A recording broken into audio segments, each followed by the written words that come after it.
DocTalk is brought to you by Multimin USA, manufacturers of Multimin 90, Sure Trace Mineral Supplementation by Timed Injection. Hi there folks, welcome to DocTalk. We're glad you joined us today. We're going to have a great show. We're going to talk about controlling flies. And my guest today is Dr. Nora Schrog, who is an assistant clinical professor here at Kansas State's Veterinary Health Center. Thanks for joining us. Hope you enjoy the show, and we'll be back in a minute. We started using Multimin about 4 years ago. We started out first in our own cow herd and our own replacement heifer program just to see how it'd work, experiment with it. We don't like to put a new product out there with our clients unless we've tried it ourselves or there's a lot of data behind it that we like. We had really good results with it our first year, really are happy with the way things worked. So we decided to start using our clients, and we have been now for 3 years, and I would say 90 to 95% of our clients use Multimin. Closed caption brought to you by AgriLabs, the perfect pairing of performance and value. This segment is brought to you by Rotomix, manufactured in the USA and designed for feeding performance in the feedlots, beef production, dairy, and cow-calf operations. Nora, welcome to the show. Thanks. Well, folks, it's great to have you here today. We're going to talk about fly control, and this is my friend and colleague, Dr. Nora Schrog. I'm Dr. Dan Thompson, and we both work here at the College of Veterinary Medicine at Kansas State University. And Nora is assistant clinical professor over in the Veterinary Health Center, sees ambulatory cases, sees referral cases, pretty much. A little bit of everything. A little bit of everything. And so, tickled to have you here today. Let's start out just in general talking about flies and some of the different types of flies that we have. And okay. Because I don't like any of them. Yeah, I don't think I like any of them either. I'm not sure cattle like any of them.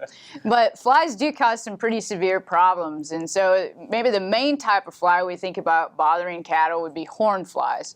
And horn flies, it's a little bit confusing because you don't actually see them up by the horns. They're more along the cattle's back.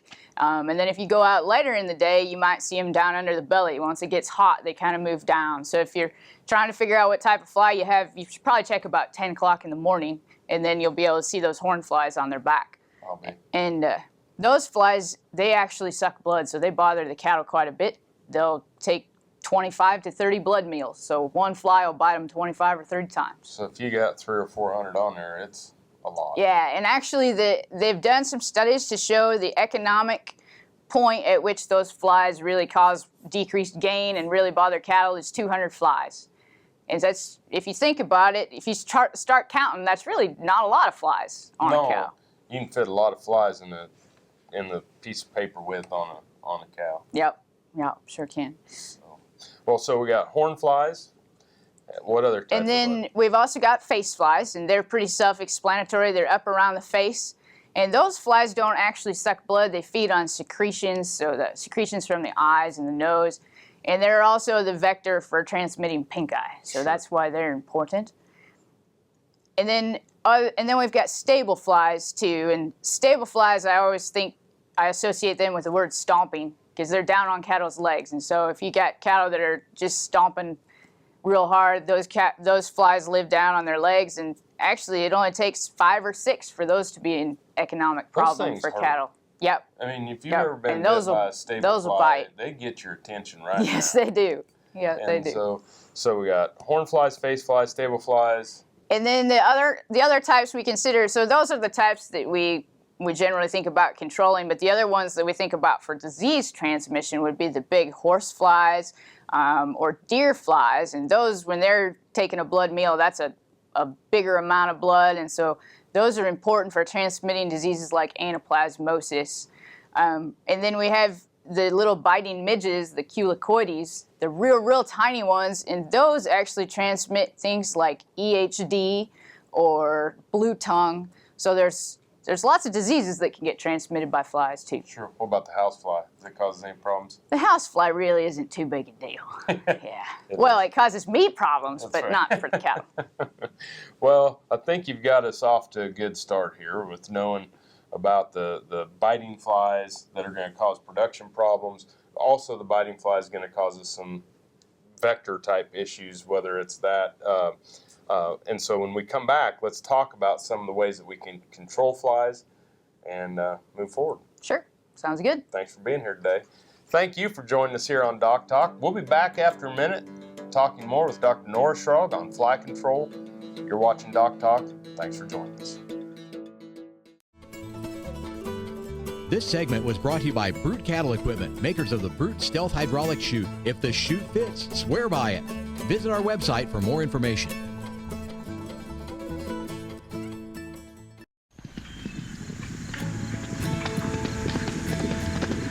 You know, I think people are just kind of born with a passion. I wouldn't be where I am today without that horse. Oh, I'm not passionate about horses. That's just something that's in here. I can't explain it. Some people go to a job every day. I just go do what I love to do. That's all I know is horse. The bottom line, we're for the horse. It's whatever we can do to make life better for the horse, wherever they are, whatever they do. They're just magic, that's all. They got me. If we always do what's right for the horse, we will never go wrong.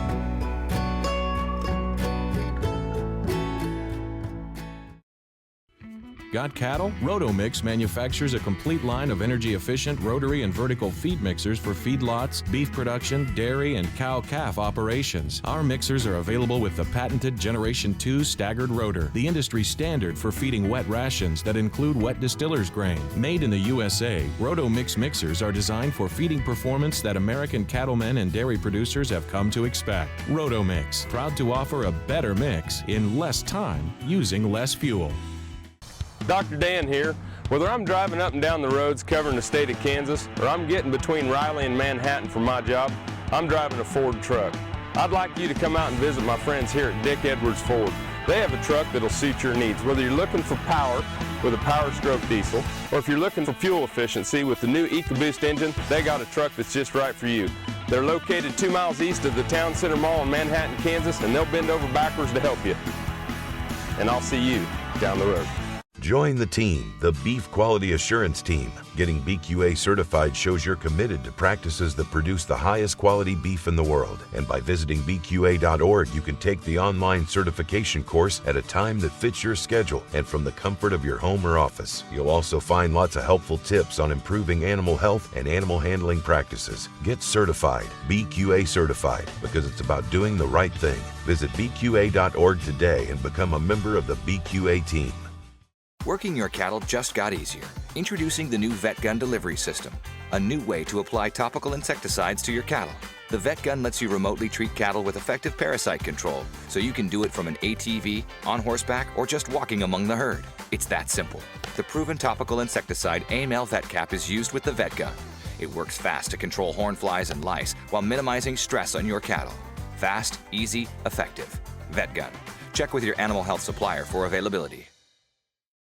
Valley Vet Supply is devoted to providing information and professional quality products at reasonable prices. Valley Vet Supply. This segment is brought to you by Norbrook Laboratories, manufacturers of Normycin LA, Normectin Plus, 1%, and Poron, the practical choice for your herd. Welcome back to Doc Talk. Dr. Dan Thompson here with Dr. Nora Schrog, and we work at the College of Veterinary Medicine here at Kansas State University, where Dr. Schrog is an assistant clinical professor in the Veterinary Health Center. We're talking about fly control, and we talked about the pesky little boogers to begin with. Yep. And now let's move on to some of the tools and things that we have out in the field that we can, we have ways of applying drugs, and we have drugs, and we have overall prevention programs, but let's just start out with ways of delivering. Okay. Well, flies have been a problem for a long time, so I think we've thought of a whole bunch of creative ways to get rid of them. So some of the common ones, we have dusters or back rubbers. And when we think about those items, there's a bunch of different products, some drugs we can put in those, and we'll talk about those a little later. But the big thing with dusters and back rubbers is their effectiveness increases drastically if the cattle are forced to use them. So if you just put your duster out there and it's kind of in the same vicinity as your water tank, a few cattle might rub up against it, but it's really not going to give you very good control. If you put that they walk around it. Yeah, they'll just walk around it. If you put it where they have to go through it to get to the water, then you're going to get some good out of those dusters and oilers. Gotcha. So, well, and that's a good strategy too. If there's a place you want the cattle to get to, or the cattle want to get to, and then they have to go through the duster or the rubber, then you're going to get them. Yep. Good idea. And people have gotten real desperate. Some people have tried even mechanical fly removers, so like traps, and they'll put them in those same ways as dusters. I don't know that they've been real successful, but I thought that was a pretty creative idea. So you can put traps there. There's a plan out there if you really got creative. Fly traps, cattle fly traps. So there's other ways to do it besides dusters. So we think of things like pour-ons. And one complication with pour-ons is most of those drugs you need to repeat the treatment every 2 to 3 weeks to really have them work good. And so those can be effective if you get to know your cows or you like to spend time in the pasture. Sometimes throwing out a couple of bales or cubes, get the cattle used to coming up. I have a lot of producers that actually kind of enjoy that job, and the cattle will come up and eat, and their cattle are quiet enough they can go through and pour them. It doesn't work if you got too high in numbers, but that is an option for those pour-ons. Right. And probably sprays. Yep, as well. and then so we've also got sprays. And we think about pour-ons and sprays a little differently, and that's why the type of fly is important, because the pour-on will do great on horn flies. The pour-on will do pretty marginal if it's a stable fly problem. So remember, if those flies are down on their legs, you're probably better to go with a spray than a pour-on. Okay, and what else? Well, we've also got IGRs, or insect growth regulators. And those really, these sprays and back rubbers and dusters, we're talking about knocking down the adult flies, killing the adults. And the IGRs are really keeping those larvae from developing. So those are we usually use them as a feed through, or there's even a bolus out there that you give, and then that drug will be released into the manure and it'll keep the larvae from developing. Cool. Well, we're getting up against our break, and I know that you still have a big one that you want to talk about. That's all right. So I don't think that 30 seconds is going to give us the time to talk about the fly tags and the ear tags and that. But great things to think about here when how to do the strategy with the dusters and the pour-ons and the sprays, and really work with your veterinarian and design a plan. Exactly. Thanks for watching Doc Talk. We're going to be back here in a minute talking more about fly control with Dr. Nora Schrock. Cow-calf, stocker, and feedlot producers know that effective parasite control improves overall herd performance and profitability. Norbrook offers a comprehensive, economical line of pour-on and injectable parasiticides for every livestock operation. Consult with your local animal health supplier to set up a program that protects your investment and brings larger cattle checks this fall. See for yourself why the Noromectin line from Norbrook is the practical choice for your herd. This hog is head over hoof for meal made from U.S. soybeans. Now, one hog isn't that impressive, but suppose we add another, and another, and another. Before long, you've got billions of hungry customers around the world all clamoring for the same thing. Our soybeans.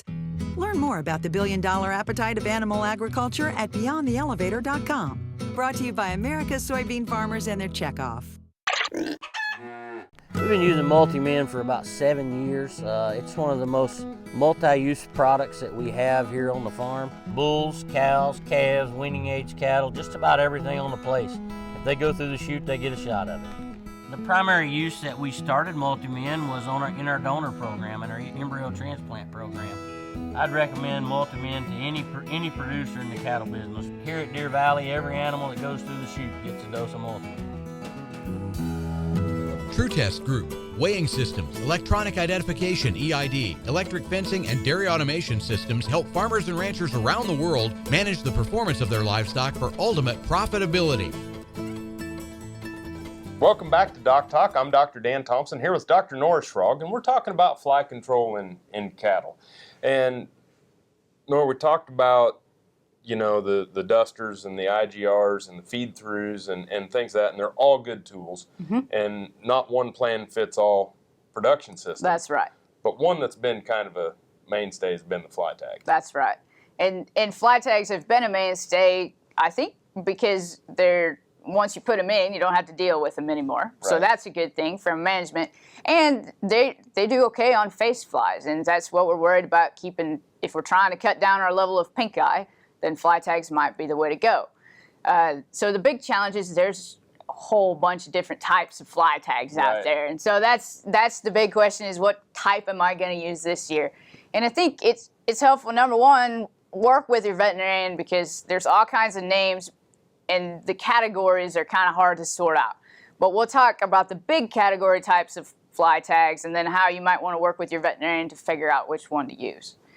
Great. So, Well, and you know, putting 1 versus 2, calves, cows, all that we'll get to. So let's just jump Okay. right into some of the drugs. Okay. Because I think that's an important topic, because when I'm picking up the box and I'm looking at these fly tags or I'm looking at the sprays or the pour-ons, I really need to kind of know right. what's for what. Right. And so the pyrethroid tags and the organophosphate tags are the two big groups of drugs that we have. And we're going to kind of talk about those drugs in general. There are a lot of different trade names, but if you look for pyrethroid or organophosphate, that would mean that you're switching groups, and that's what you want to do when you get on a rotation. So my tip is always keep a box from last year, because sometimes it's hard to remember what you used, and you might know the label on the box or the big colored name, but really what you want is that little pyrethroid or organophosphate name. Sure. So the trade names and what you're looking at, when you're talking about using 1 year using pyrethroid, which will be on the label as the active ingredient, then the next year we want to switch to an organophosphate. Right, and that's how most people have done it. That's what we know about resistance right now. There is a thought out there that maybe we want to go 2 years of organophosphate and 1 year of pyrethroid. There's been a little bit of work that shows that might be better, but in truth, I think we're learning a lot about resistance right now. So read the label on the box, and most of those labels will say switch back and forth between a pyrethroid or organophosphate. We do have a couple of other drug choices now. Yep. So one of those would be a drug that's real similar to ivermectin. So that's a drug we all know, but it's actually an abamectin tag. And then there is actually another drug out there that is kind of a different class altogether. So what about, I know that we use a lot of drugs, and we talked about antimicrobial resistance and resistance in general, but what about some alternatives? Sure. Well, there's actually quite a few alternatives out there. One of the most common ones we think of are the wasps that actually attack the larva. And so those fly wasps will prevent those larvae from developing and keep you from having the fly population. Well, and I think I used to use those a lot in practice, where we'd dump the wasp out, and then they're the parasitic wasp, and they'd go get the larva. When we come back after the break, let's pick up some more on the alternatives and start talking about why we're wanting to prevent these. All right. You're watching Doc Talk. We're glad you joined us. We're going to be back more with Dr. Nora Schrog on fly control in a minute. This segment is brought to you by Lalaman Animal Nutrition, dedicated to the development and production of natural and differential solutions for animal nutrition. Dr. Sunny Ramaswamy, director of the USDA's National Institute of Food and Agriculture, or NIFA, was on the K-State Manhattan campus to present a special seminar entitled Setting the Table for a Hotter, Flatter, More Crowded Earth. The seminar, essentially a global view of food and agriculture and the transformative technologies needed to meet future challenges. But the United States, we have a demonstrated ability to feed the world, provided that we have the right resources, monetary and intellectual, and you bring together the best. I like to call it crowdsourcing. Not just the federal government or the state government, but private sector, non-governmental sector, and all of these coming together, crowdsourcing the intellectual and monetary resources. I think we can do it. Dr. Ramaswamy, he is the director of the USDA's National Institute of Food and Agriculture. The Kansas State University College of Veterinary Medicine is a leader in food animal research and education. Our researchers are constantly expanding the knowledge of animal health and food safety. Through the Veterinary Health Center and the Kansas State Veterinary Diagnostic Lab, we provide practical services for animal producers. Home of the Beef Cattle Institute, the college is committed to animal welfare training and research. The Kansas State University College of Veterinary Medicine, knowledge and service for the future of animal production. As dependable as the sunrise, in dairy parlors, open pastures, on ranches and feed yards across America. A place where reputation is more than a name, where the science of healthier animals is a way of life. It's the responsibility that drives who we are and what we do. Every decision every day. It's your livelihood and our responsibility. Hi, I'm Kevin Ochsner, host of NCBA's Cattleman to Cattleman and Colorado Rancher. Join me each week as the National Cattlemen's Beef Association brings you the latest updates in industry information and market news. Plus, each week we provide important educational information and features on cattlemen from across the country just like you. And we can't forget our favorite cowboy poet, Baxter Black. Join me for NCBA's Cattleman to Cattleman, debuting Tuesday nights at 8:30 Eastern, right here on RFD TV. Beef producers need a practical choice when antibiotic therapy is required. More than ever, they are reaching for non-prescription Noromycin 300LA from Norbrook. Specially formulated to produce sustained antibiotic blood levels up to 4 days in cattle, Noromycin 300LA delivers economic, broad-spectrum disease management for pneumonia, shipping fever, pink eye, wound infections, and foot rot. See for yourself why Norbrook's Noromycin 300LA is the practical choice for your herd. This segment is brought to you by the Beef Quality Assurance Program and the Kansas Beef Council, improving animal care and beef safety for more than 20 years. Welcome back to Doc Talk. Dr. Dan Thompson here with Dr. Norris Frog. And when we left, we were talking about alternatives to drugs, and we talked about the wasps. What are a few others? People have tried actually a certain endophyte, so a fungus kind of reduces the amount of flies on that pasture, with varied results. Maybe cattle, you can have groups of cattle that are genetically more resistant to flies and some that aren't. So there's been some work there, but really nothing outstanding. The wasps seem to be the but when we went through all the different delivery methods, you went through a lot of them, but you forgot one. Yeah, I think I forgot your favorite, right? Well, the one that's at least the most fun. And man, we have been having a lot of fun with this vet gun from Smart Vet. And I guess there you can see the trade name. But these actually have the fly pour-on boluses that fit down in a paintball gun. And you can go out in the pasture and hit the cows with it. And pretty darn accurate. And, one guy when I was down in south of here said, it's a solution with a trigger, and that's always fun. That's right. Why wouldn't you want to go out there and shoot that thing? That's right. But let's get back to some of the other things about the importance of, planning ahead. We're wanting to prevent diseases, pink eye, anaplasmosis, all these different diseases, food safety. Yep. These carry E. coli and withdrawals. But talk about what you do, with the producers and of course, we recommend all the producers work with their local veterinarian. Right, and that's the number one, is work with somebody, and then make sure you communicate how your operation works. Are you going to be able to pour your cattle or not?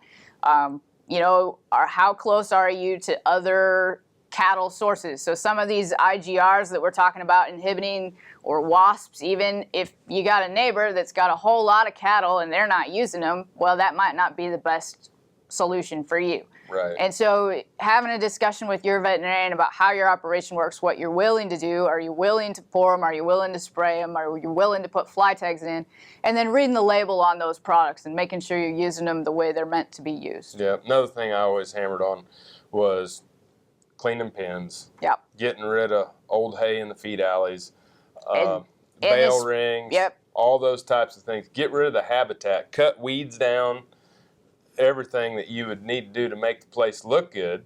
That's right. Also helps controls flies. So That's it's right. not just that. I mean, we want to protect it, and all the drugs in the world won't fix that. Bad and management. especially stable flies, because they actually need some of that feed material and other things other than just manure to grow. Yeah, and so that was one of the things that I always hammered on. It seemed like. What about these products and safety with people? So that's really important, and that's another reason to read the label, because these products can be dangerous, especially the organophosphates. Some people actually have pretty severe reactions to them. So read the label, know what you're dealing with, wear gloves if it says to wear gloves, and that's a statement on most of these fly tag labels. It was great to have you here. It was good to be here. You did a great job. And thank you for watching Doc Talk. Remember, if you want to know more about what Dr. Schrog and I do here at Kansas State, you can find us on the web at www.vet.ksu.edu. Remember, always work with your local practitioner. We appreciate you watching our show today on fly control. I'm Dr. Dan Thompson. You've been watching Doc Talk. We're sure glad you joined us, and I'll see you down the road. Closed caption brought to you by AgriLabs, the perfect pairing of performance and value. For more information about this program or previous programs, go to DocTalkTV.com.